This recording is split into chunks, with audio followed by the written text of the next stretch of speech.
So when someone says, no, this is a stupid idea, you in your mind, you don't have to say it, but in your mind just say to yourself, you're an asshole. What do you know?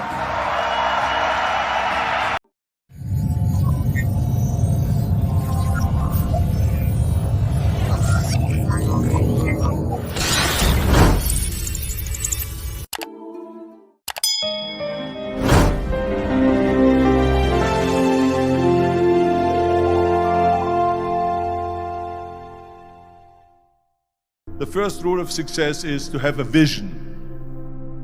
You see, if you don't have a vision of where you go, and if you don't have a goal where you go, you drift around and you never end up anywhere. I mean, as you know, I was born in 1947 in Austria after the Second World War. So I was very fortunate that I stumbled onto my vision.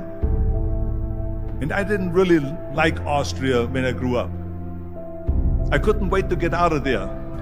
I couldn't see myself becoming a farmer or a worker in a factory or anything like that. Even though my parents wanted me to stay there and have a normal life. But that was their vision, not mine. My vision was totally different. I felt that I was born for something special, for something unique, for something big. Then one day I went to school. I remember I was 11 years old.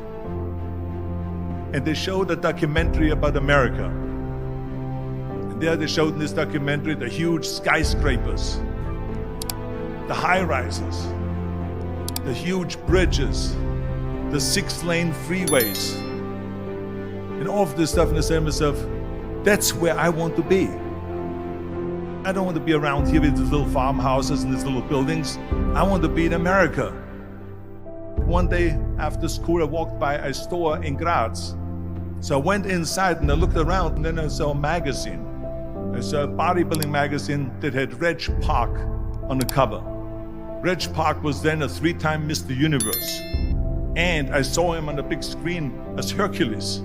I read that and I said to myself, wow, this is the blueprint for my life. This is exactly what I want to do. I want to become a bodybuilding champion just like Reg Park. I want to get into movies just like Reg Park. And I want to make millions of dollars and be rich and famous just like Reg Park. Do you know how great it felt that I knew where I was going? Imagine the majority of people don't know where they're going. I knew where I was going. That I'm going to become this bodybuilding champion just like him. So it was just a question of how do you do it? I was so relieved because when you have a goal, when you have a vision, everything becomes easy. So people always ask me, when they saw me in the gym in the pumping iron days, they say, why is it that you're working out so hard? 5 hours a day, 6 hours a day, and you have always a smile on your face.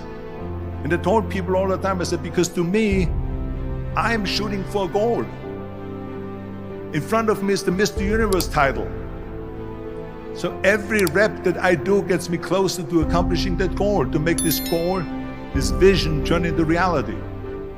Every single set that I do, every repetition, every weight that I lift will get me a step closer to turn this goal into reality. So I couldn't wait to do another 500-pound squat.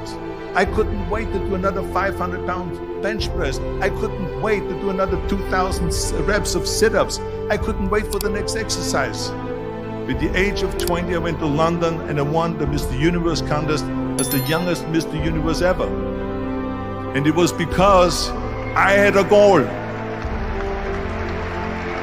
So let me tell you something, visualizing your goal and going after it makes it fun. You've got to have a purpose no matter what you do in life. You've got to have a purpose. 74% hate their job in America. Now, there is not much different when you come to Europe.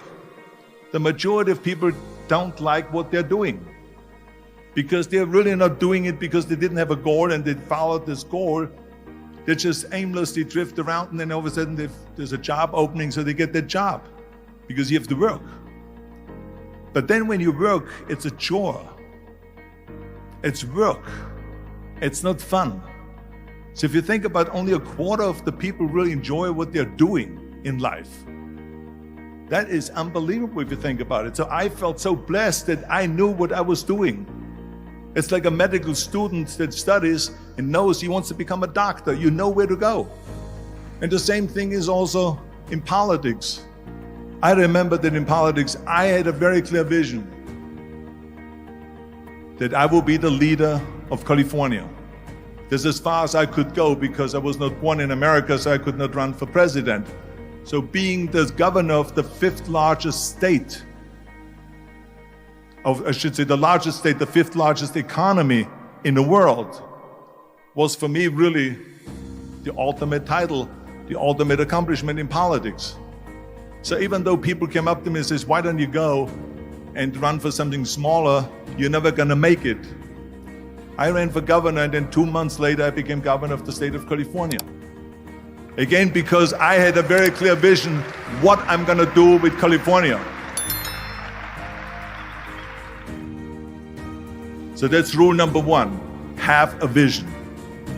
Rule number two is, don't listen to the naysayers. Don't listen to the naysayers.